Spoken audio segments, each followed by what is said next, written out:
Well, in New York in particular, and I believe this is true in most states, like for example, New York is on something called New York State of Pause right Right. now. And there's a big list of companies that are exempt from this shutdown. And news media is one of those. Mm.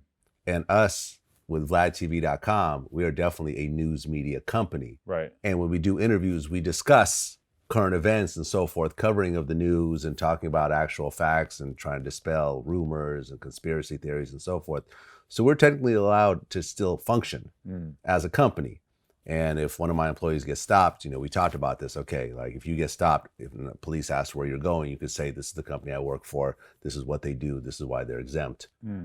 And that's fine. Ultimately, I think they're not trying to arrest people. They're just trying to target companies who are still trying to stay open that shouldn't be. We're excluded from this, luckily. Couple people in an office seems like the kind of thing that they're not really aggressively trying to shut down. That is when it would get really scary, is if things were to get so serious that they were to try to say that you can't have three people in an office together. I mean, Trump today is acting like he's trying to drastically limit the social distancing thing, and he's been saying crazy shit in the news about just not, like, clearly going against the advice that he's gotten from medical advisors. I mean, yeah, there's really talk of them potentially pushing back the elections like 6 months. Think about that. Think about, for the first time ever, I don't think they've ever delayed elections before. No, everything about this is unprecedented. Yeah, the Olympics right. are pushed back a year now.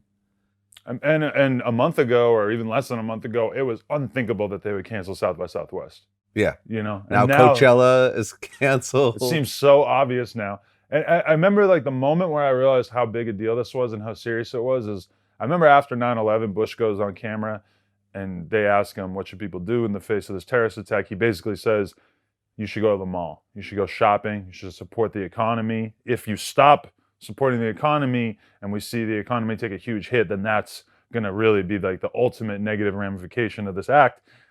I'm listening to the governor of New York, Andrew Cuomo, on the Daily, the New York Times podcast the other day, and he's saying, basically, fuck the economy. We're not worried about the economy. This isn't about the economy. The economy we can figure out. We're talking about preventing mass death. So, like, we're in a scenario that is clearly a lot worse than 9/11, because you have, people in power not worried about the economy and just saying straight up, this is about preventing more deaths. So, I mean, we're in totally new territory here.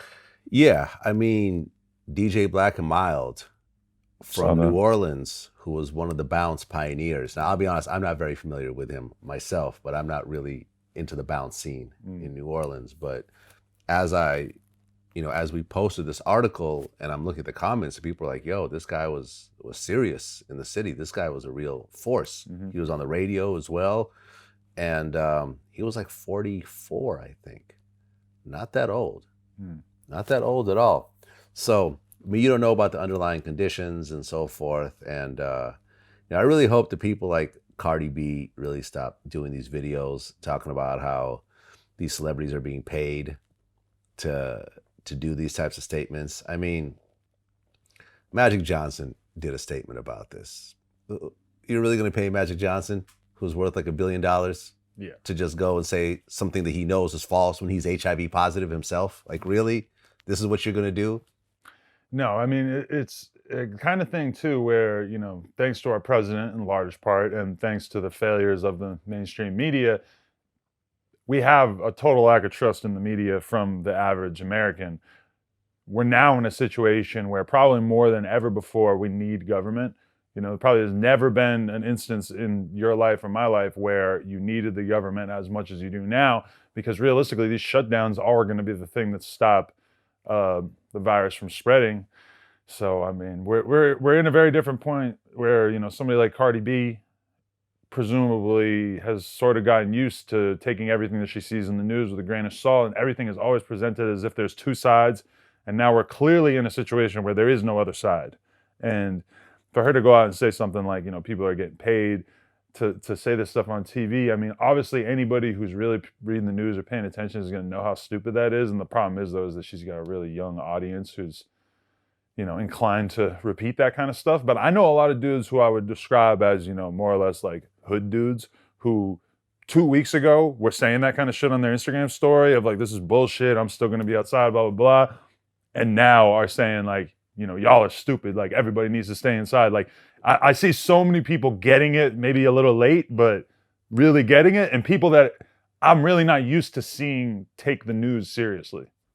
Yeah, remember that one video in Florida with all those like white kids, mostly a couple black kids, also mostly white kids. So I'm like, I ain't gonna have coronavirus. Stop my fun. You know, a bunch of them are infected already. Yeah, a bunch of them are infected. I'm sorry, I shouldn't be laughing at this, but come on. At a certain level, right? You do have natural selection. Mm-hmm. Okay. Some people who don't value their life probably should not reproduce. Mm.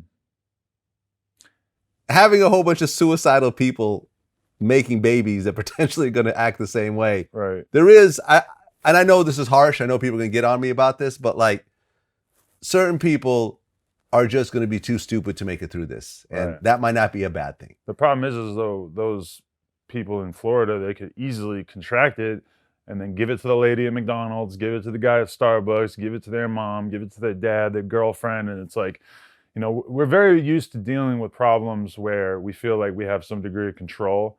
You know, like we hear a story about somebody doing something stupid and they get shot. And we're like, well, you know, you shouldn't have done that stupid ass shit. You shouldn't have been running around hanging out over there. You shouldn't have been saying this to this dude. You got shot. That's kind of your fault. Like, we're dealing with something that is so outside of your control. Like, we don't know who gave it to Slim Thug. We don't know if Slim Thug did something silly to get it, but it's clear that he didn't have to do anything silly to get it. It could very well just happen. Yeah. Yeah. I mean, it's a weird situation right now.